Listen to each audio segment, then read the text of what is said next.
मुनिवरमतं विद्याविराजं देवेन्द्रं वागीशं रामचन्द्रं सुरगुणविभुधेन्द्रं दिवामित्रवर्ण्यं रक्षासिकैर्रक्षो रघुगणेशेन्द्रं विजयेन्द्रं सुरेन्द्रं श्रीराघवेन्द्रं सकलगुणनिधे धीरयोगीन्द्रकीर्तं सूरेन्द्रं सद्गुणाढ्यं रघुपतिचरणध्यानरूपाय सङ्गं श्रीरामव्यासपूजाय सुमतिनाजितं सम्यमीन्द्रं खगराप्रस्तोम्यमित्रं गुरुवरमपि प्रौढवादीन्द्रवर्यं ॐ भगवता परिहृतये नमः श्रीराघवेन्द्राय नमः सकलप्रदात्रे नमः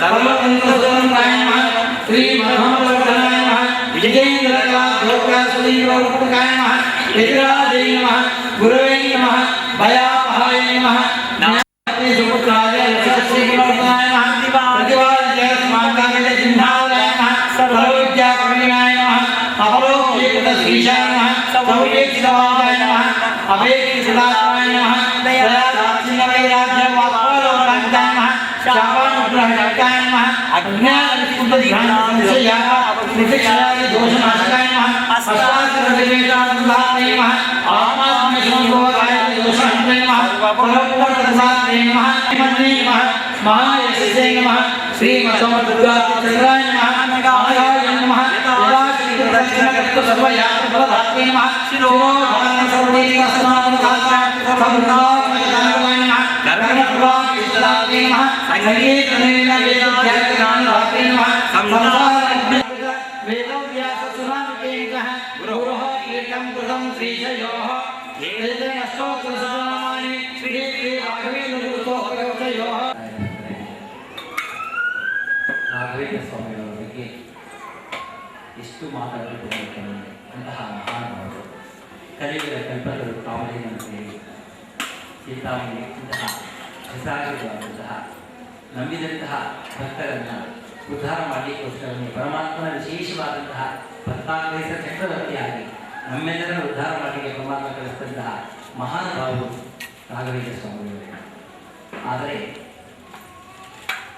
ಒಂದು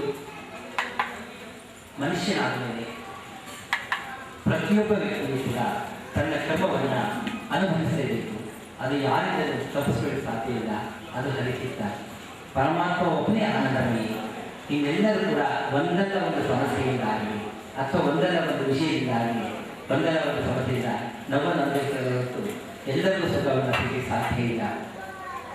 ಹಾಗೆ ರಾಘವೇಂದ್ರ ಸ್ವಾಮಿಗಳವರು ಅಂತಹ ಮಹಾನುಭಾವರಾಗಿದ್ದು ಕೂಡ ಪರಮಾತ್ಮ ವಿಶೇಷವಾದಂಥ ದೂತರಾಗಿ ನನ್ನೆಲ್ಲ ಉದ್ಧಾರ ಮಾಡಿಕೊಂಡಂಥ ಆಲೋಚನೆಗಳನ್ನು ಅವರು ನಮ್ಮ ಸಿದ್ಧಿಲ್ಲ. ಇದರ ಬಗ್ಗೆ ಒಂದೇ ಒಂದು ಘಟನೆಯನ್ನು ಇಲ್ಲಿ ತಮ್ಮೆಲ್ಲರಿಗೆ ಹಂಚ್ಕೊಳ್ತಾ ಇದ್ದೀನಿ. ಒಂದು 5 ನಿಮಿಷ ಆತ್ಮೀಯ ಭಕ್ತರೇ, ಒಮ್ಮೆ ರಾಘವೇಂದ್ರ ಸ್ವಾಮಿಗಳು ಅಂದರೆ ಪೂರ್ವಾಶ್ರಮದಲ್ಲಿ ವೆಂಕಟನಾಥರು ವೆಂಕಟನಾಥರು ಮತ್ತು ಸರಸ್ವತರವರು ಇಬ್ಬರು ಕೂಡ ಲೋಕಾಭಿರಾಮವಾಗಿ ಮಾತಾಡ್ತಾ ಇರಬೇಕಾದ್ರೆ ಆಗ ಸರಸ್ವತರವರು ರಾಘವೇಂದ್ರ ಸ್ವಾಮಿ ಹೇಳ್ತಾರೆ, ರೀ ನಾನೆಷ್ಟು ಪುಣ್ಯವಂತರಿ, ಎಷ್ಟು ಭಾಗ್ಯವಂತ ನಾನು. ನನ್ನ ಮಗುವಾದಂತಹ ಲಕ್ಷ್ಮೀನಾರಾಯಣನ ಎಲ್ಲ ವಿದ್ಯಾರ್ಥಿಗಳು ತಮ್ಮ ಅಂತ ಹೇಳಿ ಅಷ್ಟು ಪ್ರೀತಿ ಆದರಿಂದ ನೋಡ್ಕೊಳ್ತಾರೆ. ನನ್ನನ್ನು ಎಲ್ಲ ವಿದ್ಯಾರ್ಥಿಗಳು ಕೂಡ ಅಮ್ಮ ಅಂತ ಸಂಬೋಧಿಸ್ತಾರೆ. ಮತ್ತು ಕನ್ನಡ ಸಮುದ್ರ ಆದಂತಹ ಎಲ್ಲ ವೇದ ವಿದ್ಯೆಗಳನ್ನೆಲ್ಲ ಎಲ್ಲ ಕಲಿತಂತಹ ಮಹಾನ್ ಭಾವರು ಪ್ರತಿಯೊಬ್ಬರಲ್ಲಿ ಕೂಡ ಕರುಣೆಯನ್ನು ತೋರಿಸಿ ಪ್ರೀತಿ ಆದರ ವಿಶ್ವಾಸ ಮಮತೆಗಳಿಂದ ಎಲ್ಲರನ್ನ ಮಾತಾಡಿಸುವಂತಹ ಒಳ್ಳೆಯ ಹೃದಯವಂತ ನಿಮ್ಮಂಥ ಪತಿಯನ್ನು ಪಡೆದಂಥವ್ರು ನಾನು ಪುಣ್ಯವಂತರಿ ಭಾಗ್ಯವಂತರಿ ಅಂತ ನಾನೊಂದು ದೊಡ್ಡ ಶ್ರೀಮಂತರು ಹೇಳಿ ಆ ಸರಸ್ವತಿಯವರು ರಾಘವೇಂದ್ರ ಸ್ವಾಮಿ ಹೇಳ್ತಾರೆ. ಆಗ ರಾಯರು ಹೇಳ್ತಾರೆ, ಸರಸ್ವತಿ ಯಾವುದು ಶಾಶ್ವತವಲ್ಲ, ಯಾವ ಗಳಿಗೆಯಲ್ಲಿ ಏನಾಗುತ್ತೋ ಗೊತ್ತಿಲ್ಲ. ಇಂದು ನೀನು ಶ್ರೀಮಂತಿಗೆ ಎಂದವರು, ಇನ್ನು ಮುಂದಿನ ಗಳಿಗೆ ನಿಮ್ಗೆ ಏನಾಗುತ್ತೋ ಗೊತ್ತಿಲ್ಲ ಸರಸ್ವತಿ. ಅದರಿಂದ ಯಾವುದು ಶಾಶ್ವತ ಅಲ್ಲ. ಏನ್ರಿ ನಿಮ್ಮ ಬಾಯಲ್ಲಿ ಇಂತಹ ಅವಶ್ಯಕನ ದಯವಿಟ್ಟು ಮಾತಾಡಿದ್ರೆ ಹೀಗೆ ಅಂತೇಳಿ ಅವರು ಕೋಪ ಮಾಡಿಕೊಂಡು ರಾಘವೇಂದ್ರ ಸ್ವಾಮಿಗಳನ್ನೇ ನಿಂತಿಸ್ತಾರೆ ಬೇಜಾರು ಮಾಡಿಕೊಂಡು. ಅಂದು ರಾತ್ರಿ ಮಲಗಿದಾಗ ಹಣ್ಣನ್ನು ಒದಗಿ ರಾಘವೇಂದ್ರ ಸ್ವಾಮಿಗಳವರ ಮನೆಯ ಬಾಗಿಲಲ್ಲಿ ನಿಂತ್ಕೊಂತಾರೆ. ನಿಂತ್ಕೊಂಡು ರಾಘವೇಂದ್ರ ಸ್ವಾಮಿನ ಕೇಳ್ತಾರೆ, ಅಪ್ಪ ನಾನು ನಿಮ್ಮ ಮನೆ ಬರಬೇಕು ಅಂತಿದ್ದೀನಿ, ಬರಲ ಅಪ್ಪ ನಾನು. ಅಮ್ಮ ತಾವ್ಯಾರಮ್ಮ, ಏನಕ್ಕೋಸ್ಕರ ನಮ್ಮ ಮನೆಗೆ ಬರಬೇಕಮ್ಮ? ಅಪ್ಪ ನಾನೊಬ್ಬ ದಲಿತ ಲಕ್ಷ್ಮಿಯಪ್ಪ, ನಾನು ನಿಮ್ಮ ಮನೆ ಬರಬೇಕು. ಅಲ್ಲಮ್ಮ ನಾನೇನೋ ಪಾಪ ಮಾಡಿದ್ದೀನಿ, ನನ್ನ ಮನೆಗೆ ಯಾಕಮ್ಮ ನೀನು ದಲಿತ ಲಕ್ಷ್ಮಿ ಬರಬೇಕು? ಇಲ್ಲಪ್ಪ, ಇದು ಹರಿಚಿತ್ತ ಅಪ್ಪ. ಪ್ರತಿಯೊಬ್ಬ ವ್ಯಕ್ತಿಯು ಕೂಡ ಮನುಷ್ಯನಾದ ಮೇಲೆ ಪ್ರತಿಯೊಬ್ಬರು ತನ್ನದೇ ಆದ ಕರ್ಮವನ್ನು ಅನುಭವಿಸಬೇಕಪ್ಪ.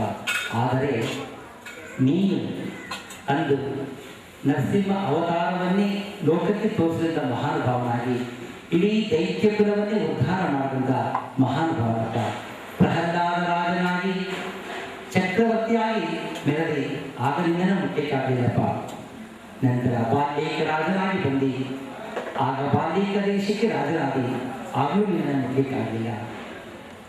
ವ್ಯಾಸರಾಜನಾಗಿ ಬಂದು ಬಂಗಾರದ ಹರಿವಾಣದಲ್ಲಿ ಜನ್ಮ ತಾಗಿ ಬ್ರಹ್ಮಣ್ಯ ತೀರ್ಥರವರ ಕುಮಾರಕನಾಗಿ ಅವರ ಲಾಲನೆ ಪಾಲನೆಯಲ್ಲಿ ನೀನು ಬಿಡಿ 12 ವರ್ಷಗಳ ಕಾಲ ಶ್ರೀನಿವಾಸ ದೇವರನ್ನು ನಿರಂತರವಾಗಿ ಪೂಜೆ ಮಾಡಿ ಇಡೀ ಕನ್ನಡ ಸಾಮ್ರಾಜ್ಯದ ಜನತೆ ಶ್ರೀನಿವಾಸನ ಅನುಗ್ರಹವಾಗಿ ಬೇಕು ಅಂತ ಹೇಳಿ ಪ್ರತಿದಿನ ವ್ಯಾಸರಾಜನ ಮಠದಿಂದ ಒಂದು ಮಂಗಳಾರತಿಯನ್ನು ನಿಮ್ಮ ಮಠದಿಂದ ಆಗುವಂಥ ಒಂದು ಅದ್ಭುತವಾದಂತಹ ಒಂದು ಕರುಣೆಯನ್ನು, ಶ್ರೀನಿವಾಸನ ಕರುಣೆಯನ್ನು ಕನ್ನಡಾಂಬೆಯ ಜನರಿಗೆ ತೋರಿಸಿಕೊಟ್ಟಂಥ ಮಹಾನುಭಾವಪ್ಪ. 6 ವಿಜಯನಗರ ಸಾಮ್ರಾಜ್ಯದ 6 ರಾಜರಿಗೆ ರಾಜಗುರುಗಳಾಗಿ ಇಡೀ ವಿಶ್ವವೇ ಒಂದು ಪ್ರಜೆಗಳಿಗಾಗಿ ಇರುವಂತಹ ಒಂದು ಸಾಮ್ರಾಜ್ಯದ ಒಂದು ಕೀರ್ತಿಯನ್ನು ತಂದುಕೊಟ್ಟಂಥ ಮಹಾನುಭಾವನಪ್ಪ ನೀನು. ಆಗಲೂ ನಿನ್ನ ನಂಬಕ್ಕಾಗಲಿಲ್ಲ. ಈಗ ಕೆಲವೇ ದಿನಗಳ ಕಾಲ ಈ ಸಂಸಾರದಲ್ಲಿ ಇರ್ತೀಯ, ಮತ್ತೆ ನೀವು ಸಿಗಲು ತಂದೆ, ದಯವಿಟ್ಟು ನನ್ನನ್ನು ಅವಕಾಶ ಮಾಡ್ಕೊಳ್ಳೋ ಬರ್ತೀನಿ ಮನೆಯಿಂದ. ಆ ತಾಯಿ ಕೇಳ್ತಾರೆ ಗಜಲಕ್ಷ್ಮಿ, ಅಮ್ಮ ಇಷ್ಟೆಲ್ಲ ನೀನು ಹೇಳಿದ ಮೇಲೆ ನಿನ್ನನ್ನು ಬರಬೇಡ ಅಂದರೆ ನಾನು ಯಾರಮ್ಮ? ಹರಿಚಿತ್ತ ಆಯಿತು ಅಮ್ಮ, ಆದರೆ ನೀನು ಯಾವಾಗ ಹೋಗೋದು? ಎಂದು ನಿನ್ನ ಮಡದಿಯ ಬಾಯಿಲಿ ಮಡದಿ ಶ್ರೀ ಮಠಕ್ಕೆ ಹೋಗೋಣ ಅಂತೇಳಿ ಎಂದು ನಿನ್ನನ್ನು ಕರೀತಾರೋ ಆಗ ನಾನು ಬರ್ತೀನಪ್ಪ ಅಂತ ಹೇಳ್ತಾರೆ. ಅಂದು ರಾತ್ರಿ ನೆರೆದ ಘಟನೆಯನ್ನು ಸರಸ್ವತಮ್ಮನಿಗೆ ಹೇಳೋದಿಲ್ಲ. ಯಾಕೆ ಅಂದರೆ ಹಿಂದಿನ ರಾತ್ರಿ ಅವರು ಮಾತಾಡಬೇಕಾದ ಸರಸ್ವತಿ ಯಾವುದು ಶಾಶ್ವತವಲ್ಲ ಅಂತ ಹೇಳಿದ ಮಹಾನುಭಾವರು. ಆ ಗಜಲಕ್ಷ್ಮಿ ಮನೆಗೆ ಬಂದಿದ್ದಾಯಿತು. ಎಲ್ಲ ರೀತಿಯಾದ ಕಷ್ಟ ಕಾರ್ಪಣ್ಯಗಳನ್ನು ಅನುಭವಿಸಿದರು. ಊಟಕ್ಕೆ ಅಕ್ಕಿ ಇಲ್ಲದಂತಹ, ಉಟ್ಕೊಳ್ಳೋದಕ್ಕೆ ಸರಿಯಾದಂಥ ಪಂಚೆಯಲ್ಲಿ ಹರಿದಂಥ ಪಂಚೆಯನ್ನು ಇಂತಹ ಒಂದು ಕಡು ಕಷ್ಟವನ್ನು ಕಾರ್ಪಣ್ಯವನ್ನು ಅನುಭವಿಸಿದರು. ಕಡೆಗೆ ಆ ಮಗು ಇದ್ದಂತಹ ಲಕ್ಷ್ಮೀನಾರಾಯಣ ಮಗುಗೆ, ಚಿಕ್ಕ ಮಗುಗೆ ಹಾಲಿಗೆ ಕೂಡ ತರಲಿಕ್ಕೆ ಅವಕಾಶ ಇದ್ದಂತಹ ಒಂದು ಕಷ್ಟವನ್ನು ಅನುಭವಿಸಿದರು. ಪಕ್ಕದಲ್ಲಿ ಹೋಗಿ ಸರಸ್ವತಮ್ಮರು ದೇವರ ಪಾತ್ರೆಯನ್ನು ತೊಳೆದು ಆ ಹಾಲನ್ನು ತಂದಾಗ ಸರಸ್ವತಿ ಎಲ್ಲಿ ಹೋಗಿದ್ದಿ, ಏನಕ್ಕೆ ಹೋಗಿದ್ದೆ ಅಂತ ಕೇಳಿದಾಗ, ರೀ ನಾವಿಬ್ಬರು ದೊಡ್ಡವರಿದ್ದೀವಿ, ಕೇವಲ ನೀರನ್ನಾದರೂ ಕುಡಿದು ನಾವು ಅದಕ್ಕೆ ಹೋಗೋದ್ರಿ. ಆದರೆ ಆ ಚಿಕ್ಕ ಮಗು ಇದೆ ರೀ, ಅದೇನು ಗೊತ್ತಿದೆ ಮಗು, ಆ ಮಗು ಕೂಡ ಹಾಲಿಲ್ಲ ರೀ, ಅದಕ್ಕೋಸ್ಕರ ತಾಯಿಗಳನ್ನು ನಾನು ಸುಮ್ಮನೆ ಇರಲಿಕ್ಕಾಗಲಿಲ್ಲ ರೀ, ಅದಕ್ಕೋಸ್ಕರ ಪಕ್ಕದ ಮನೆಗೆ ದೇವರ ಪಾತ್ರೆಯನ್ನು ತೊಳೆದು ಒಂದು ಸ್ವಲ್ಪ ಹಾಲನ್ನು ಇಸ್ಕೊಬರಕ್ಕೆ ಹೋಗಿದ್ದೀರಿ. ಆಗ ತಾಯಿಗೆ ಕೋಪ ಬರುತ್ತೆ. ಸರಸ್ವತಿ ಎಂತಹ ಕೆಲಸ ಮಾಡಿದ್ದೀನಿ, ನಮ್ಮ ಮನೆಯಲ್ಲಿ ಸಾಲಿಗ್ರಾಮ ಇರೋದು ನಿನಗೆ ಗೊತ್ತಿಲ್ವಾ? ಹರಿಯ ಸ್ಪಂದನೆ ನಾವು ಮಾಡ್ತಾ ಇದ್ದೀವಿ ನನಗೆ ಗೊತ್ತಿಲ್ವಾ? ಹರಿಯೆಲ್ಲ ಪೂಜಿಸ್ತಾ ಇದ್ದೀವಿ ನನಗೆ ಗೊತ್ತಿಲ್ವಾ? ಆ ಸಾಲಿಗ್ರಾಮದ ತೀರ್ಥವನ್ನು ನೀನು ನಿಮ್ಮ ಮಗು ಕೊಡ್ಸೋಕ್ಕಾಗ್ತಾ ಇರಲಿಲ್ವಾ?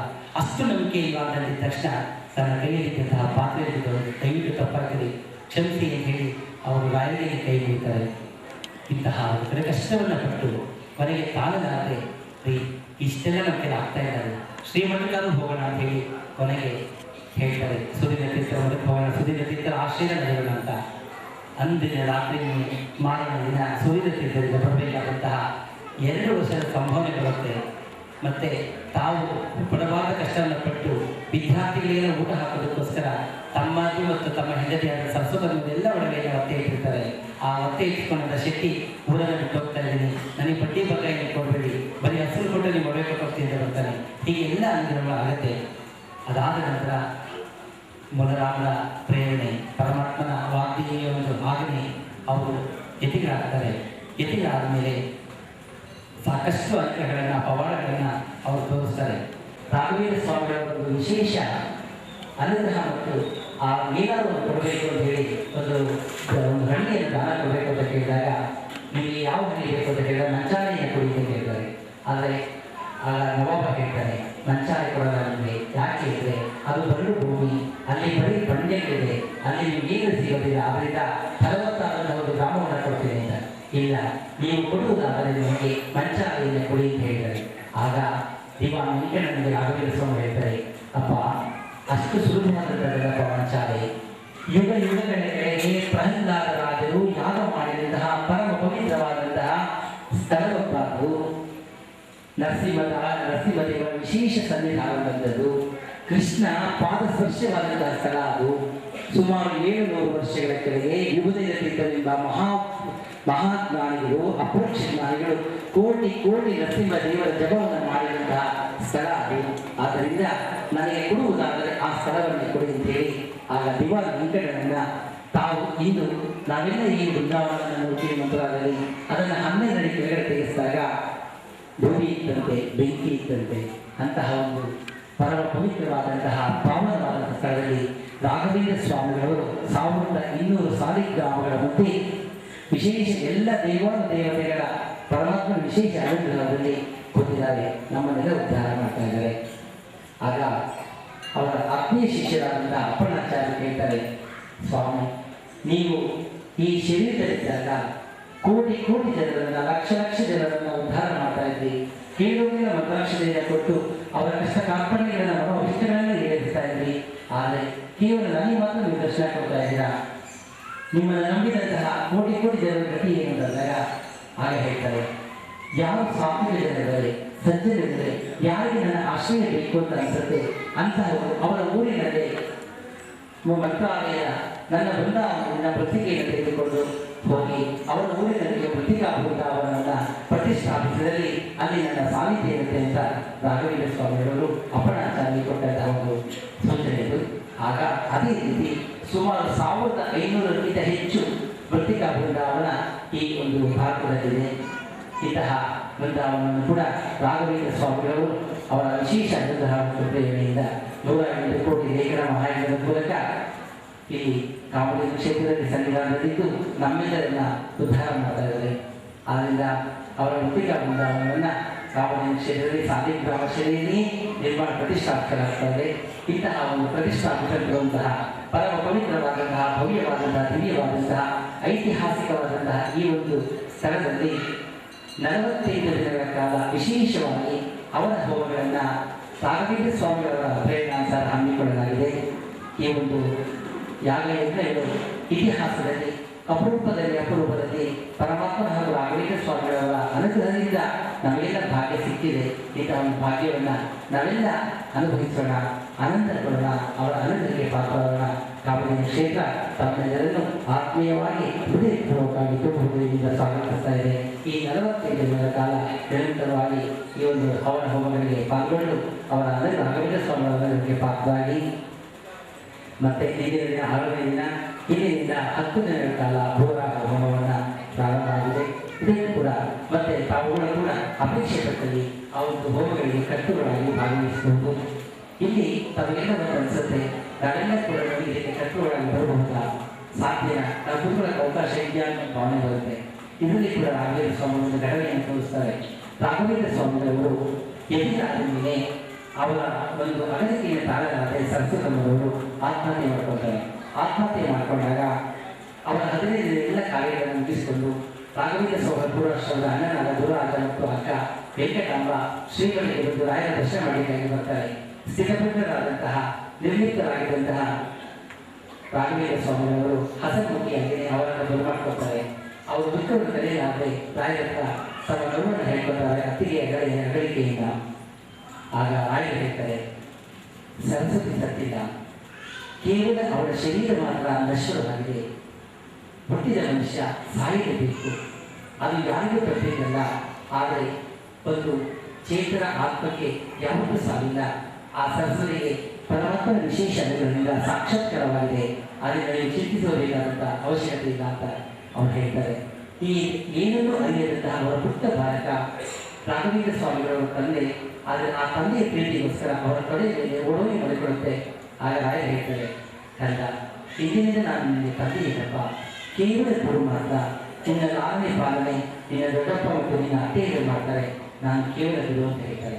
ಆಗ ಈ ಒಂದು ಮಾತನ್ನು ಕೇಳಿಸಿಕೊಂಡಂತಹ ಸುರಿದ ತೀರ್ಥರು ಹೇಳ್ತಾರೆ, ರಾಘವೇಂದ್ರ ಯತಿಗಳೇ, ಎಂದು ನಾವು ಯತಿಗಳಾಗ್ತೀವೋ, ಸರ್ವಸಂಗ ಪರಿತ್ಯಾಗಿ ಆಗ್ತೀವೋ, ಆಗ ಸನ್ಯಾಸಿಗಳಾಗ್ತೀವೋ, ಇಡೀ ಜಗತ್ತೇ ನಮ್ಮ ಮಕ್ಕಳಾಗುತ್ತೆ.